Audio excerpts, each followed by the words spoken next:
Hello friend, this is Akash and welcome to Akash math clue. आज मैं आपके लिए लेकर आया 12th class mathematics chapter 3 matrices.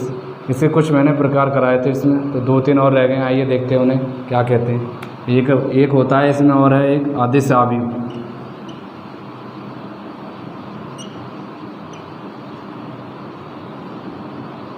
अदिश अवयव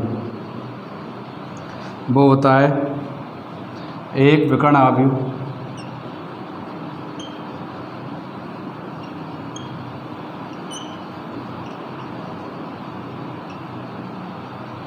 अदिश अवयव होता है एक विकर्ण अवयव अदिश अवयव कहलाता है।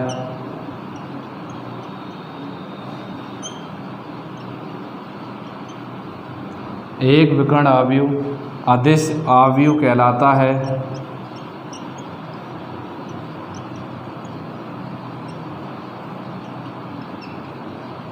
यदि इसके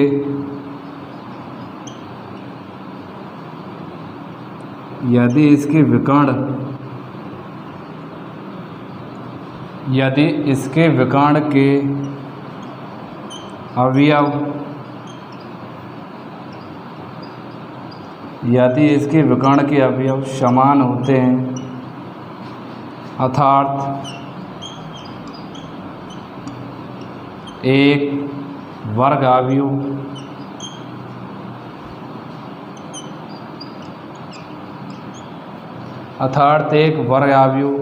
capital V equal to small v I J n cross n। उदाहरण देखते हैं। इसका उदाहरण कह रहा है पहले ही एक विकर्ण अवयव अदिश अवयव कहलाता है। इसमें लिखा है मैंने अदिश अवयव क्या होता है, इसे बोलते हैं स्केलर मैट्रिक्स इंग्लिश में। तो मैंने लिखा है एक विकर्ण अवयव अदिश अवयव कहलाता है यदि इसके विकर्ण के अवयव समान होते हैं, अर्थात एक वर्ग अवयव V इक्वल टू A अदिश अवयव कहलाता है।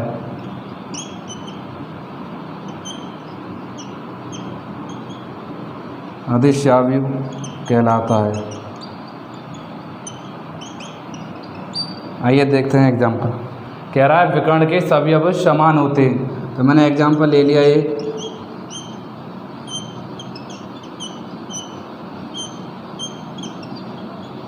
ये मैंने एक एग्जाम्पल लिया इसके अकॉर्डिंग। वह अवयव जिसके विकर्ण के सभी अवयव समान होते हैं अदिश अवयव कहलाता है। इस तरीके से भी लिख सकते हैं, अर्थात करके ये एग्जाम्पल है। इसके विकर्ण के सभी अवयव कैसे हैं? समान। विकर्ण वो लेना जो मुख्य विकर्ण होता है, यही होता है हमारा अदिश अवयव या स्केलर मैट्रिक्स। आइए देखते हैं अगला क्या होता है। अगला होता है तत्समक अवयव आइडेंटिटी मैट्रिक्स। आइए देखते हैं क्या होता है, उसे समझते हैं, फिर इसके बाद एक्सरसाइज के कुछ क्वेश्चन करेंगे। अगला होता है, यहाँ नोट करना है तो नोट कर लीजिए ज़रा जल्दी।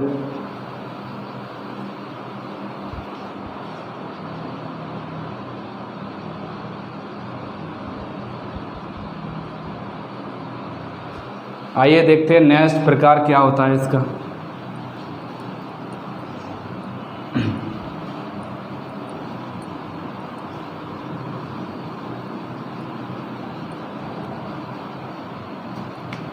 आगे होता है तत्समक अवयव।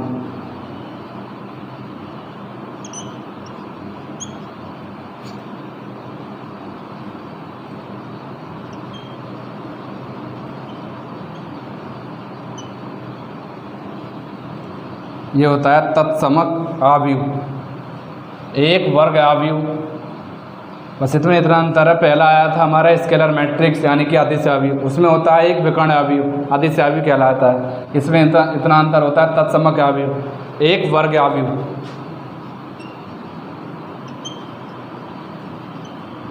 एक वर्ग अवयव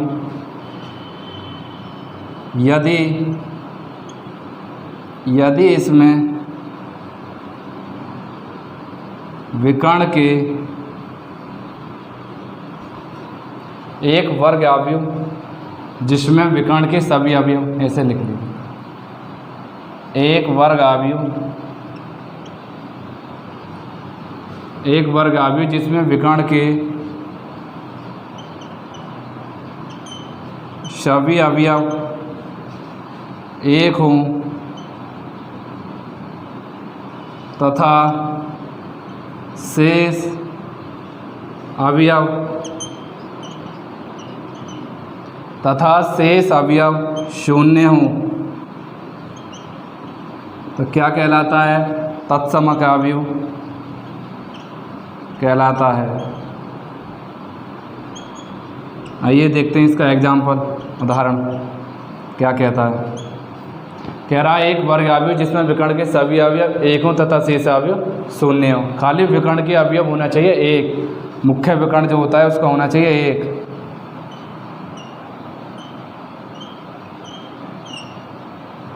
ये हो जाएगा हमारा मुख्य विकर्ण के अवयव सभी कितने होने चाहिए? एक। तो हमने दिखा दिया एक। वह है वर्ग अवयव जिसमें विकर्ण के सभी अवयव एक हो तथा शेष अवयव शून्य तत्समक अवयव कहलाता है। हाँ अवयव। आइए इसके एग्जाम्पल कुछ एक्सरसाइज देखते हैं कैसे होते हैं कुछ एक्सरसाइज के क्वेश्चन। एक्सरसाइज 3.1 प्रश्नावली देखते हैं। एनसीईआरटी बुक के क्वेश्चन है कुछ। एक्सरसाइज 3.1 क्वेश्चन 1 लिखा हुआ है बुक में। क्वेश्चन 1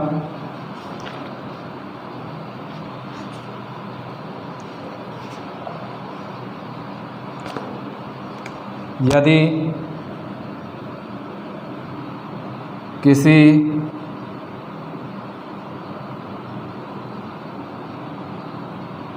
अवयव में 24 अवयव हैं तो इसके संभव कोटियाँ क्या होंगी? क्वेश्चन लिखा हुआ है ये। तो मैंने इससे पहले एग्जाम्पल में कराया था जिसमें मैंने एक 18 अवयव का कराया था। आइए देखते हैं इसका सॉल्यूशन। कह रहा है यदि किसी अवयव में 24 अवयव हैं तो इसकी संभव कोटियाँ क्या होंगी? तो बताया था 24 को पहले पार्टिसिपेट करते हैं जिससे हमारी कट जाए। तो पहले इसमें आता है दो भागों में पार्टिसिपेट करते हैं 1 × 24 तो इक्वल हो जाएगा 24। ठीक। उसके बाद 2 × 12 इक्वल 24। ठीक। 3 × 8 इक्वल 24। ठीक। 4 × 6 इक्वल 24। अब आगे नहीं होगा, अब इसका उल्टा कर देंगे तो क्या हो जाएगा 24 × 1 इक्वल 24। 12 × 2 इक्वल 24। 8 × 3 इक्वल 24। 6 × 4 इक्वल 24। ये इसकी संभव कोटियाँ होंगी। अगर किसी अवयव में एक पंक्ति और 24 स्तंभ हो तो वो भी एक 24 अवयव वाला अवयव होगा। यदि किसी अवयव में 2 पंक्ति 12 स्तंभ हो तो भी 24 अवयव वाला एक अवयव होगा। यदि किसी अवयव में 3 पंक्ति 8 स्तंभ वो भी अवयव होगा। यदि किसी अवयव में 4 पंक्ति 6 स्तंभ तो भी अवयव। 24 पंक्ति 1 स्तंभ वो भी अवयव। 12 पंक्ति 2 स्तंभ, 8 पंक्ति 3 स्तंभ, 6 पंक्ति 4 स्तंभ। तो ये कितने संभव क्रम हो गए इसके कोटि? 1 2 3 4 5 6 7 8। तो इसका आंसर क्या हो जाएगा? 8। ठीक। आगे देखते हैं आगे नेक्स्ट क्वेश्चन क्या कहता है। और भी इसमें हैं इसी प्रकार के क्वेश्चन। इसी प्रकार के आगे लिखा हुआ है यदि किसी अवयव में 18 अवयव हैं तो इसकी संभव कोटियाँ क्या होंगी? यदि इसमें 5 अवयव हैं तो इसकी संभव कोटियाँ क्या होंगी? अगर इसमें 5 होगा तो क्या होगा? यदि किसी अवयव में 5 अवयव हैं तो इसकी संभव कोटियाँ क्या होंगी? तो आइए देखते हैं 5। तो पहले 5 को लिखेंगे इस तरीके से। तो वो ही है जैसे करते हैं 1 × 5 इक्वल 5। और भी कोई है? नहीं है। तो 5 × 1 इक्वल तो 5। इसकी संभव कोटियाँ 2 इसका आंसर। आगे देखते हैं नेक्स्ट क्वेश्चन। एक 2/2 अवयव का निर्माण कीजिए जिसके अवयव निम्नलिखित प्रकार से प्राप्त होते हैं।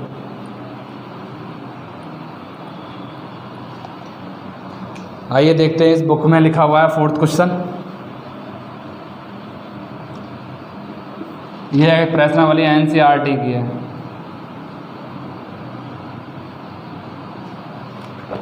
लिखा हुआ है एक 2/2 अवयव की रचना कीजिए जिसके अवयव निम्न प्रकार से प्राप्त होते हैं।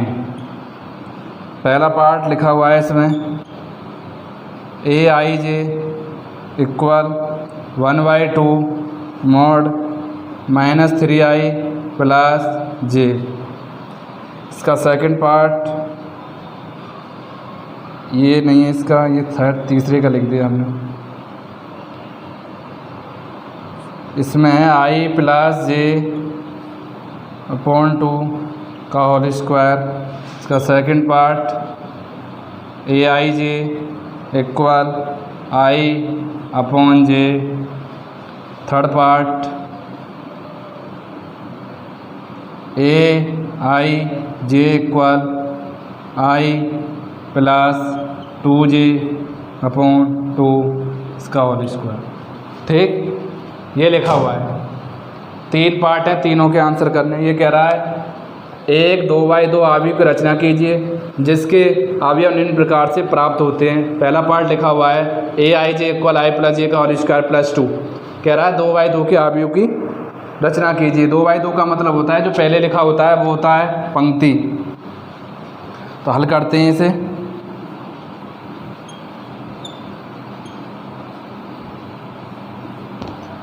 पंक्ति पहले हम इसको मान लेंगे एक अवयव। 2 पंक्ति लेनी है, सीधी सीधी बात है R1 R2। 2 पंक्ति A11। 2 कॉलम लेने हैं तो C1 और C2। इसका मैंने निर्माण कर लिया। इसको कहते हैं A11, इसको कहते हैं A12। ठीक, इसको कहते हैं A21, इसको कहते हैं A22। इसका हमें निर्माण करना है और तीनों में अलग सेपरेट करना है, अलग अलग। ठीक है, तो पहले इसके पार्ट के द्वारा पहले पार्ट देखते हैं। पहले पार्ट में AIJ बराबर क्या लिखा हुआ है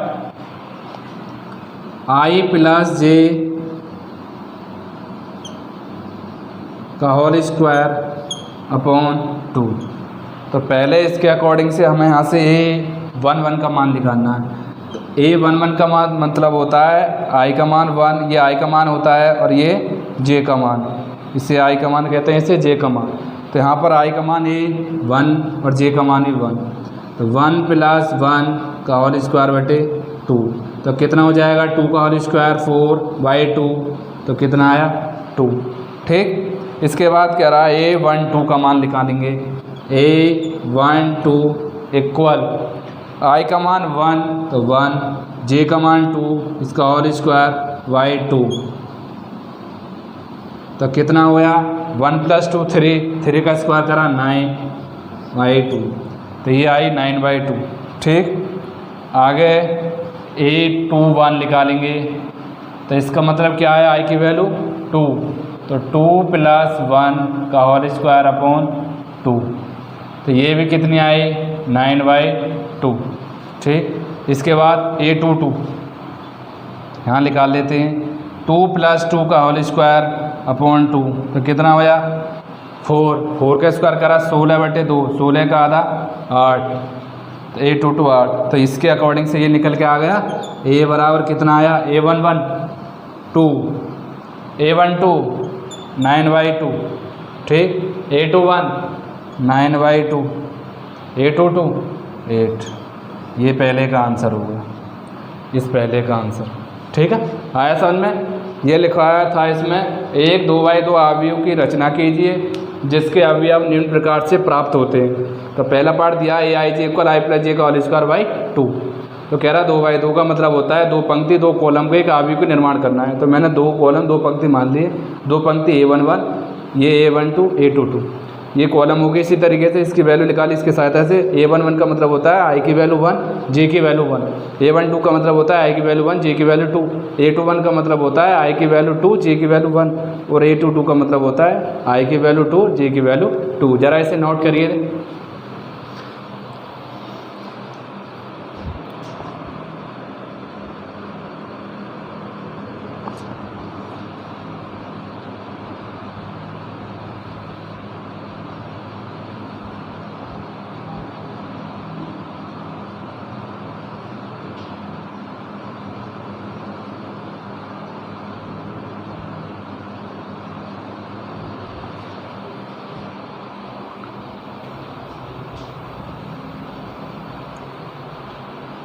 आइए देखते हैं सेकंड पार्ट। सेकंड पार्ट लिखा हुआ है Aij इक्वल I/J।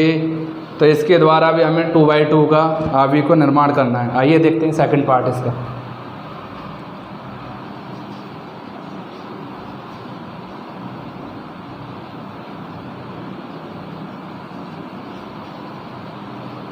ये पहला तो होएगा, देखते हैं सेकंड पार्ट क्या कहता है। सेकंड लिखा हुआ है Aij equal I/J।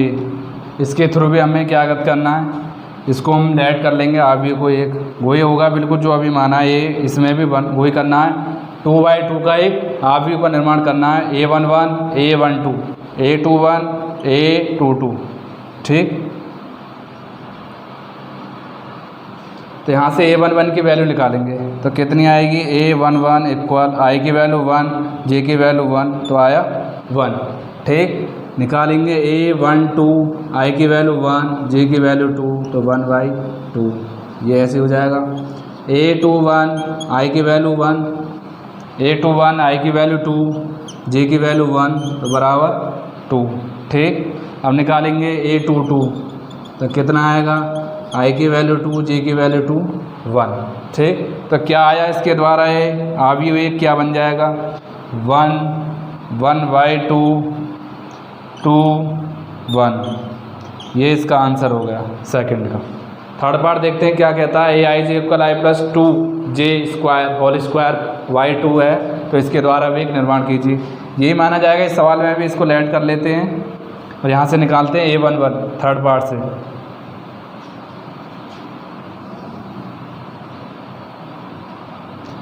Third part क्या लिखा हुआ है, Aij equal I plus 2j y2, इसका तो होल स्क्वायर ऊपर वाले का। ठीक, यहाँ से निकालेंगे A11 I की वैल्यू 1 और J की वैल्यू 1, तो 2 का होल स्क्वायर y2, तो 3 का स्क्वायर करा 9y2। ठीक, इसी प्रकार A12 I की वैल्यू 1, J की वैल्यू 2, 2 2 जा 4 y2, इसका होल स्क्वायर। 4 में 1 जोड़े तो 5, 5 का स्क्वायर करा 25/2। इसके बाद A21 निकालेंगे, I की वैल्यू तो 2 और J की वैल्यू 1, तो 2, इसका तो होगा होल स्क्वायर y2। 2 + 2 4 का स्क्वायर करा 16/2, 16 का आधा करा 8। ठीक, इसके बाद निकालेंगे A22, इसका मतलब क्या हुआ, I की वैल्यू 2, J की वैल्यू 2, 2 2 जा 4 y2, इसका होल स्क्वायर हो जाएगा। तो कितना हुआ, 4 और 2 6, 6 का स्क्वायर 36/2 और 36 का आधा 18 दूनी 36। इसके द्वारा क्या बनेगा, इसके द्वारा इसका थर्ड पार्ट का यहाँ लिख देते हैं। थर्ड पार्ट का मैट्रिसेस क्या बन के आएगा, ये equal A11 9/2, A12 25/2, A21 8, A22 18। ये कंप्लीट हुआ क्वेश्चन। फोर्थ क्वेश्चन था एनसीईआरटी का, बढ़िया क्वेश्चन था, ज़रा नोट कीजिए इसको भी जल्दी से।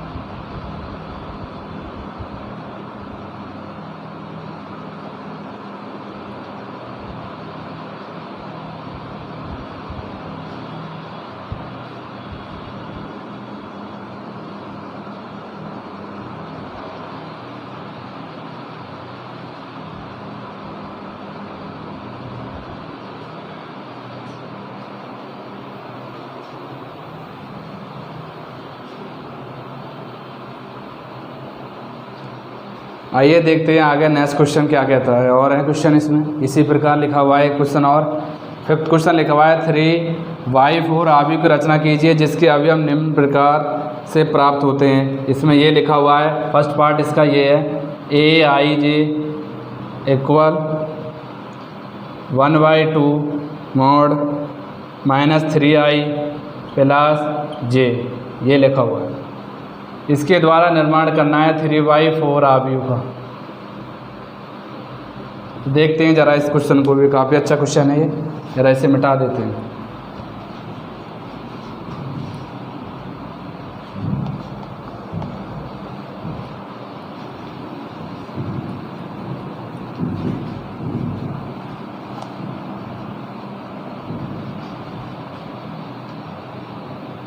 यहाँ लिखा हुआ है 3/4 अवयव की रचना कीजिए जिसके अवयव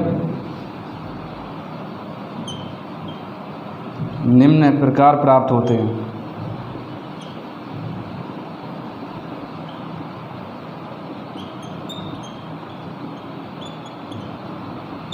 पहला पार्ट लिखा हुआ था इसमें, जो लिखा हुआ है aij equal 1/2 mod -3i plus j, ठीक।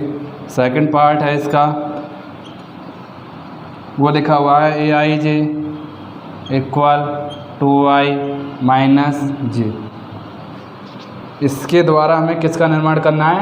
3/2 मैट्रिक्स का निर्माण करना है। तो देखते हैं आइए क्या होगा। कह रहा है 3/4, 3 का मतलब हो गया 3 तो हमें लेनी है पंक्ति और 4 लेने कॉलम। तो इसका निर्माण कर लेते हैं पहले।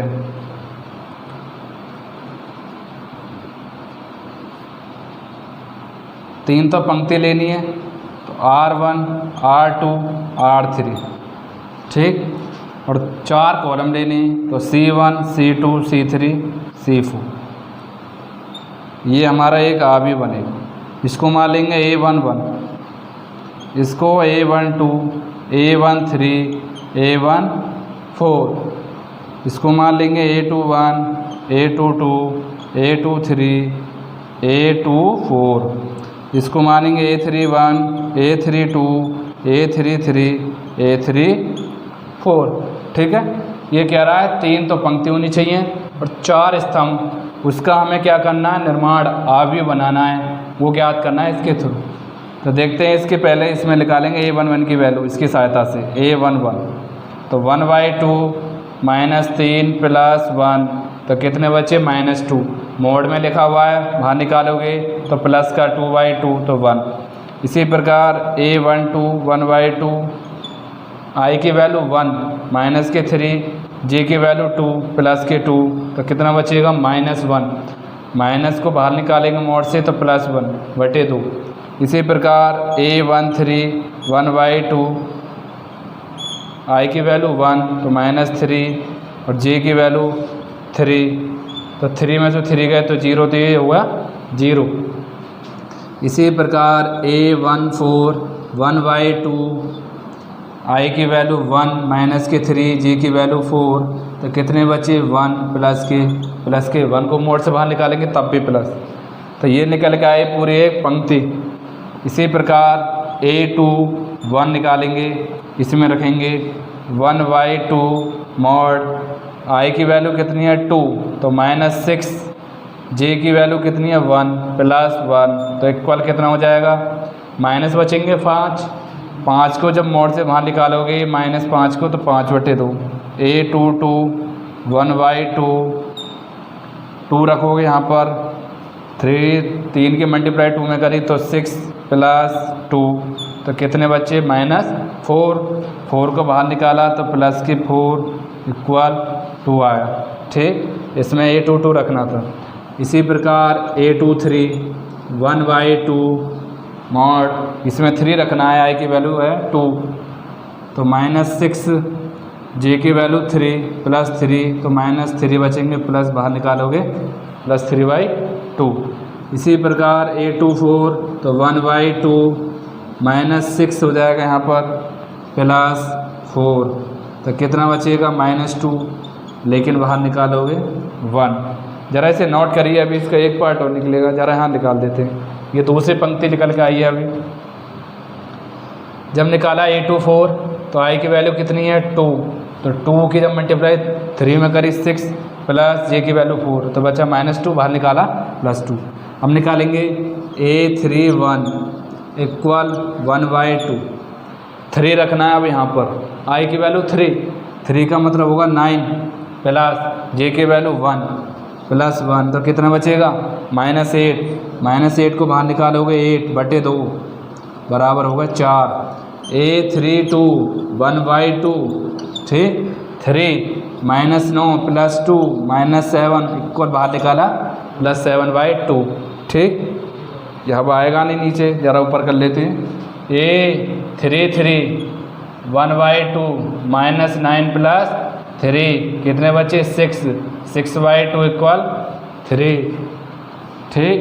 इसी प्रकार निकालेंगे A34 1/2 -9 + 4 -9 में से 4 गए 5 बचेंगे माइनस के तो बाहर निकाला +5/2। तो क्या बन जाएगा, एक मैट्रिक्स है, पूरा मान लिखे हुए हैं, इसे बस वैल्यू पुट करनी है हमें। इसकी वैल्यू कितनी हो जाएगी, कहाँ लिखे हैं जी, ज़रा इसे ज़रा नोट कर लीजिए, ज़रा मिटाना पड़ेगा।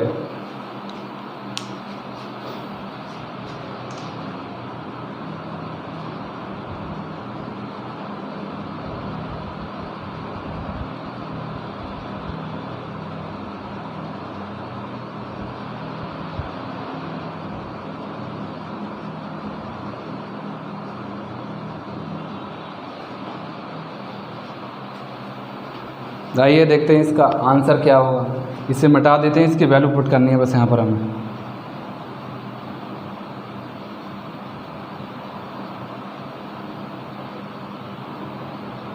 तो क्या आंसर हो जाएगा इसका, A11 कितना है 1, A12 कितना है 1/, A13 0, A14 1/2, A21 5/2, A22 2, A23 3/2, A24 1, A31 कितना है 4, A32 7/2, A33 3 और ये 5/2। ये इसका आंसर है। कौन सा, क्या 3 तो कह रहा है हमसे, 3 कह रहा पंक्ति, तो R1 ये रहा, R2 ये रहा, R3 ये रहा, और 4 कह रहा था कॉलम, तो C1 C2 C3 C4, ये है 0। ज़रा नोट करिए जल्दी से।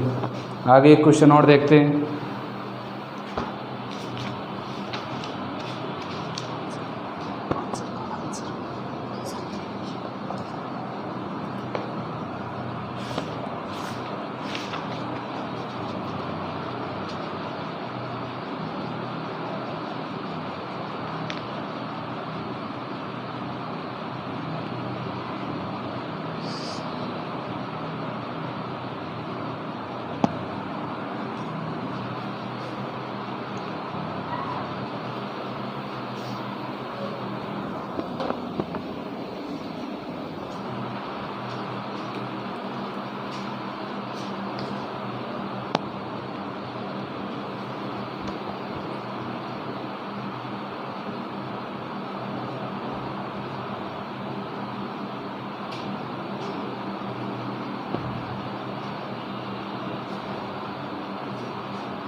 आइए देखते हैं नेक्स्ट क्वेश्चन क्या कहता है।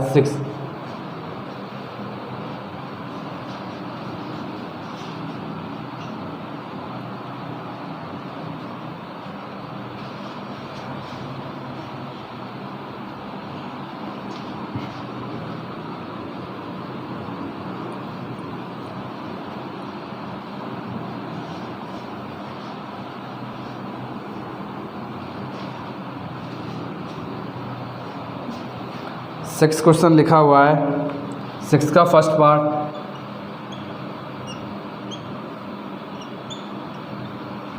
कह रहा है निम्नलिखित समीकरणों से x तथा y के मान ज्ञात कीजिए। वो लिखा हुआ है 4 3 x 5 वाई की वैल्यू कितनी हो जाएगी, इक्वल, इसके बराबर करोगे y बराबर 4, z की वैल्यू कितनी, z बराबर 3, x की वैल्यू कितनी, x बराबर 1। यही इसका आंसर है। इसका सेकंड क्वेश्चन लिखा हुआ है, उसमें भी यही याद करना है। वो लिखा हुआ है x plus y 5 plus z 2xy बराबर लिखे हुए हैं ये 6 2 5 8। यहाँ से हमें फाइंड करनी एक्स वाई जेड के मान। तो आइए देखते हैं कैसे होगा ये। तो कंपेयर हो जाएगा पहला अवयव पहले अवयव के बराबर, तो कितना होगा x प्लस वाई इक्वल 6, इसको मान लेंगे इक्वेशन 1, ठीक। इसके बाद 5 प्लस जेड सेकेंड अवयव के बराबर, तो 5 से 5 कैंसिल, तो z बराबर कितना हो गया, 5 से 5 कैंसिल, तो z बराबर 0, ठीक है। इसके बाद लिखा हुआ है ये इसके बराबर होगा एक्स वाई इक्वल 8। अगर हम यहाँ से y की वैल्यू निकालें तो 8/x हो जाएगी, ठीक। इस वैल्यू को इसमें रख देंगे समीकरण 1 में, तो क्या बन जाएगा, इक्वेशन 1 y के स्थान पर रखना है x plus 8/x equal 6। x की जब एलसीएम लिया तो x² प्लस 8 इक्वल हो जाएगा 6x। इसके फैक्टर हो जाएंगे x² माइनस 6x प्लस 8, तो कितने हो गए 4 plus 2, x² minus 4x minus 2x plus 8 equal 0। यहाँ भी x तो common, x minus 4 minus 2 common, x minus 4, क्योंकि यहाँ x कॉमन क्यों नहीं आ सकता, क्योंकि यहाँ पर x यहाँ पर नहीं है, तो इसलिए ये, तो x माइनस 4 कॉमन, तो यहाँ पर आया हमारा x minus 4 common, bracket x minus 2 common, तो यहाँ से x की वैल्यू कितनी आई 4 और 2, ठीक। हमारे पास z की वैल्यू तो मिल गई 0, y की वैल्यू नहीं मिली अभी, तो पहले हमें x का मान यहाँ पर 4 रखना है। अगर यहाँ पर हमने 4 रखा, x इक्वल 4 रखने पर, अगर यहाँ पर x की वैल्यू 4 रखी तो y की वैल्यू कितनी हो गई 2। अगर x की वैल्यू 2 रखी तो y की वैल्यू कितनी 2 प्लस वाई इक्वल 6, तो y बराबर 4। ये कब आएगी एट x बराबर 2। ज़रा नोट करें इसे।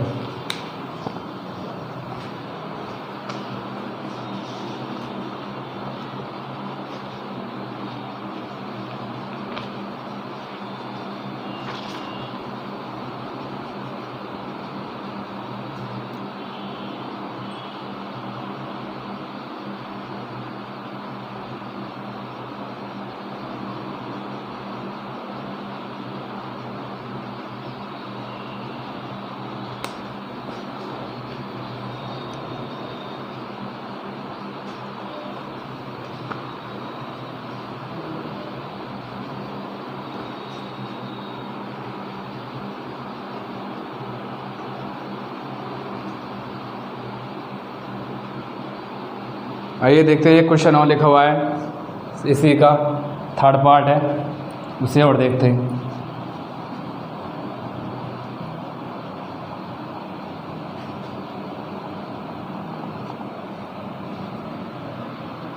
वो लिखा हुआ है x plus y plus z, y plus z, y ये है x plus z, y plus z, x plus z, y plus z equal लिखा हुआ है 957। काफ़ी इंपॉर्टेंट क्वेश्चन है, पूछा जाते हैं। ये इसका थर्ड क्वेश्चन, थर्ड पार्ट है। तो क्या हो जाएगा, इक्वेशन बन जाएंगे 3, x plus y plus z equal 9, इसको 1 बना लेंगे, x plus z equal 5, equation 2, y plus z equal 7, equation 3। यहाँ देखें, यहाँ लिखा हुआ है एक्स प्लस जेड, यहाँ लिखा हुआ वाई प्लस जेड। अगर यहाँ पर ये एक्स प्लस जेड होता है, इसको हम डायरेक्ट सॉल्व करके एक्स और जेड की वैल्यू निकाल देते अगर ये दोनों एलिमेंट इक्वल होते, लेकिन यहाँ पर ऐसा नहीं हुआ। ठीक है, तो पहले इसे देखते हैं कैसे होगा। इसे हम एक्स और वाई में पहले कन्वर्ट करेंगे, तो पहले यहाँ पर देखेंगे दोनों को हम क्या कर देंगे, इक्वेशन समीकरण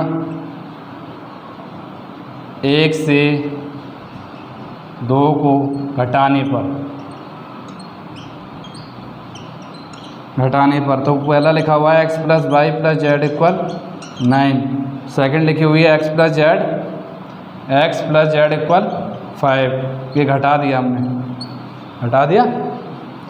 ये घटा दिया तो इससे ये कैंसिल, इससे ये कैंसिल, तो बचा क्या, प्लस के वाई बराबर ये 9 प्लस हमने घटाया तो माइनस यहाँ भी आएगा, तो कितने बचे 4।